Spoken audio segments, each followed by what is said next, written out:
Asia cup টি-20 2025-এর প্রথম ম্যাচেই অর্থাৎ উদ্বোধনী ম্যাচেই হংকংকে মাত্র ৯৪ রানে অল আউট করে দিয়ে ৯৪ রানের বিশাল ব্যবধানে জয়লাভ করে উদ্বোধনী ম্যাচে দারুণ এক জয়ের দেখা পেল আফগানিস্তান।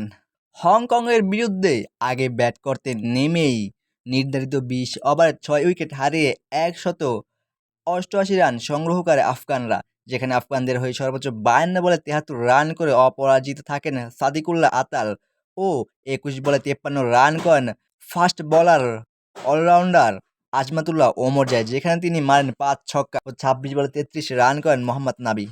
হংকংয়ের হয়ে বোলিংয়ে সর্বোচ্চ ২ উইকেট করে শিকার করেন আয়ুষ শুক্লা ও কিঞ্চিত শাহ। ১৮৯ রানের লক্ষ্য তাড়া করতে নেমে নির্ধারিত ২০ ওভারে ৯ উইকেট হারিয়ে মাত্র ৯৪ রান সংগ্রহ করতে সক্ষম হয় হংকং, যেখানে সর্বোচ্চ ৩৯ রান করেন হায়াত। বল হাতে হংকংয়ের বিপক্ষে সর্বোচ্চ ২ উইকেট করে শিকার করেন ফজল হক ফারুকী ও গুলবাদিন নাইব।